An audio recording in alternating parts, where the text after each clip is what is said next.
Hai semuanya, selamat sore. Welcome back to Pigitas Channel. Senang ketemu lagi kita di sore yang indah ini ya. Hari ini aku sebagai pemerhati dunia pariwisata Indonesia, setelah aku tidak bekerja lagi, tidak berpartisipasi lagi di dunia perindustrian pariwisata Indonesia dan mancanegara tentunya, tapi aku tetap aja tuh gatelan banget pengen ngomentarin isu yang lagi hits, dimana penduduk dan pekerja pariwisata di Labuan Bajo demo menolak harga tiket masuk ke Pulau Komodo ya, Pulau Rinca, Pulau Padar, whatever itu ya. Jadi 3.750.000 ya. Itu aku bisa terima dan aku bisa maklumin ya, karena terakhir-terakhir ini sejak periode kedua Pak Jokowi begitu banyak kebijakan terutama di dunia pariwisata yang diambil oleh pemerintah yang tidak rasanya tidak didahului dengan adanya satu kajian khusus oleh pihak-pihak yang memang kompeten untuk mengkaji, dan tidak dilakukan kayak tim brainstorming itu antara para pengambil keputusan dengan para pelaku pariwisata dan juga para ahli-ahli yang memang sepatutnya mengkaji ya itu. Jadi hanya keputusan-keputusan sepihak ya. Dan I'm really sorry to say ya, Bang Sandiaga Uno, Anda sebagai Menteri Pariwisata sekarang sudah beberapa kali kebijakan yang diambil, yang diumumkan oleh Opung ya, itu Anda tidak berkomentar satu kata pun, Anda tidak memberi penjelasan, di mana itu sebenarnya adalah ranah Anda untuk menjelaskan ya. Dan Anda tidak pernah ada kepedulian sama sekali kepada para pelaku investor pariwisata ya, yang terdampak oleh kebijakan-kebijakan baru tersebut ya. Saya melihatnya Anda lebih sebagai influencer kesana kesini ya. Anda acting as a influencer lebih pas daripada seorang menteri pariwisata yang sebenarnya Anda harus berpikir lebih jauh, lebih in-depth terhadap perkembangan pariwisata Indonesia ya. Nah, kayak kemarin tuh ya, waktu isu Borobudur tiketnya mau jadi mahal sekali, $100 ya. Itu aku pas kesana gak lama kemudian setelah dibatalkan, aku kesana sama anak aku melihat toiletnya aja itu belum pantas untuk jadi park yang tiketnya itu semahal itu. Lalu aku melihat kita itu mau keluar aja dibikin susah dengan harus keputar-putar ya, di kayak pasar gitu ya, dimana orang berjualan cenderamata ya. Kita exitnya itu dibikin kayak keputar-putar di satu labirin gitu. Memang tujuannya supaya kita belanja ya, tapi ya nggak gitu juga ya, diputarnya terlalu jauh, dan kalau hujan itu sama sekali tidak aman ya, karena pasti kalau hujan itu airnya rembes ke dalam ya, dan itu terlalu jauh buat anak-anak dan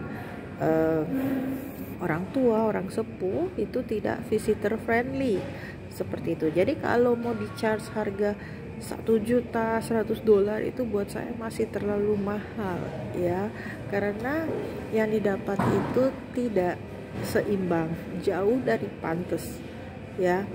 Dan kalau kita mau bayar $100 atau kita mau bayar 1 juta ya lokal gitu ya, itu kan kita udah pengennya pasti berlama-lama di situ ya.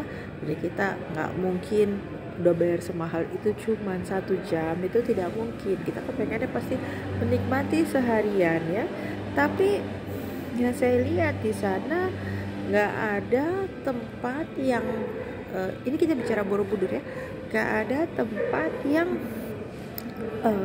pantas untuk kita duduk ya, atau untuk orang-orang yang capable ya, bayar $100 untuk duduk dengan nyaman tanpa harus merasa terganggu orang-orang yang menawarkan barang dagangan ya. Nggak gitu loh menteri orang kalau udah bayar $100 ya. Tempat duduknya harus nyaman ya, lalu juga kesana kesininya juga harus nyaman ya. Ini masih jauh ya. Nah begitu juga kita kembali ke Pulau Komodo, karena I've been there ya. Jadi saya kebetulan waktu itu ke sana, kebetulan sekali diundang oleh waktu itu Hotel Ayana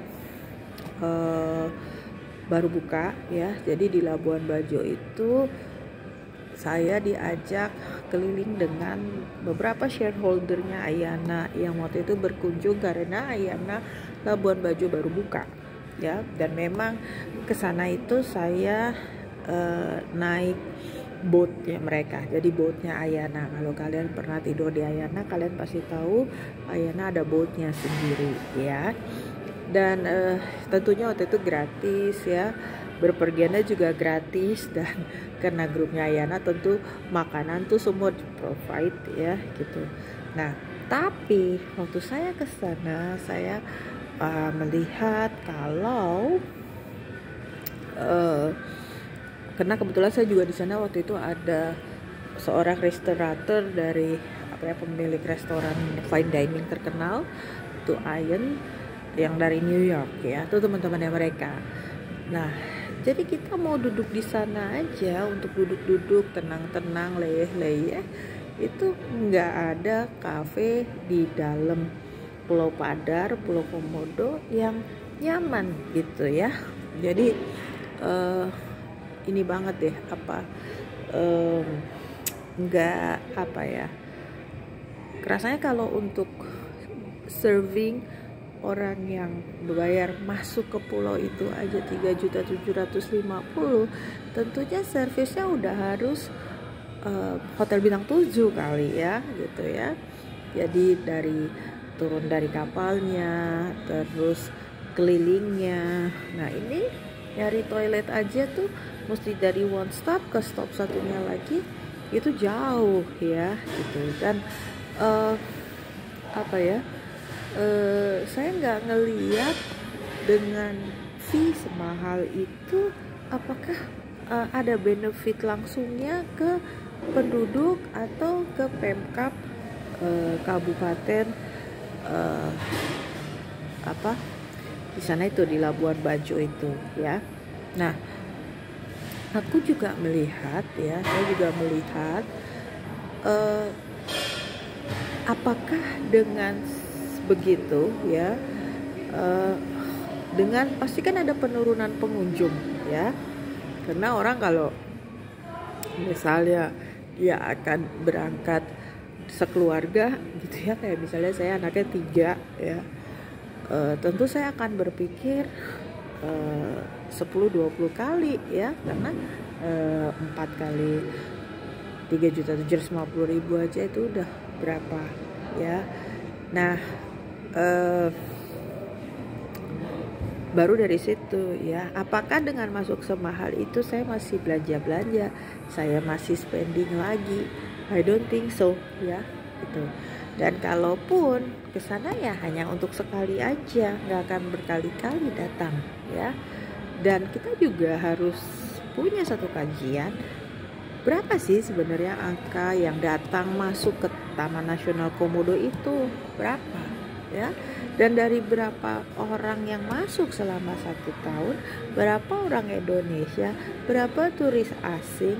Turis asing itu turis Asia atau turis Eropa, karena turis Asia dan turis Eropa itu berbeda lifestyle, berbeda kajian, dan berbeda cara spending uangnya ya. Lalu kita harus cek juga dari yang datang ke situ umur produktif berapa persen atau umur pensiun berapa persen, karena saya yakin kalau masih umur produktif, umur 30, 40, 20-an itu akan mikir kalau nggak dia kaya banget ya berlibur yang kalau dia tidak terlalu berlebih, berlibur yang jauh begitu, itu pasti adalah orang-orang yang memang preferensinya pergi berlibur karena nature ya, preferensinya melihat nature. Jadi pasti yang ke sana bukan city person tapi nature person ya. Kalau city person pergi ke sana ya seperti yang saya bilang tadi, itu hanya untuk satu kali berkunjung ya. Mungkin untuk 2, 3, 5 kali dia akan berpikir berulang-ulang kali seperti itu. Nah itu harus ada kajiannya, dan dalam kajian itu harus benar-benar dikaji. Selain bayar untuk masuk ke dalam Taman Komodo, berapa sih mereka spending ya kan, baik untuk jajannya, saya rasa nggak banyak karena nggak ada kafe yang layak di sana, nggak ada tempat makan atau jualan-jualan yang nyaman ya untuk orang-orang yang high class itu duduk spending waktu di sana ya. Nah itu harus kita lihat itu, dan dari tiket masuk berapa sih misalnya tiket masuknya let's say 500.000 ya, berapa sih mereka belanja per orang per pax ya gitu. Jadi kerugian dengan berkurangnya pengunjung itu jangan dihitung dengan orang berkunjung aja. Jadi misalnya dengan tiket 3.750.000 yang tadinya berkunjung 100.000, akhirnya berkunjungnya tinggal 1.000 orang gitu ya, atau dari 100.000 yang berkunjung jadi 10.000 ya. Sebenarnya kerugiannya itu tidak hanya 90.000 kali 3.750.000, atau kerugiannya tidak hanya 90.000 kali 100.000 ya, kalau dihitung dari harga tiket dari 500.000 misalnya gitu ya. Nggak seperti itu, karena kita harus menghitung kerugian yang shadow, yang tidak tampak ya, yaitu dengan mereka tidak datang, mereka tidak spending, jadi ruginya tuh lebih dari sekedar harga tiketnya ya. Nah itu yang nggak pernah dikaji oleh pemerintah, karena mereka spending others than tiket ya, itu sebenarnya adalah jatah dari pelaku pariwisatanya, jatah untuk penduduk lokalnya ya, jatah untuk UKM ya.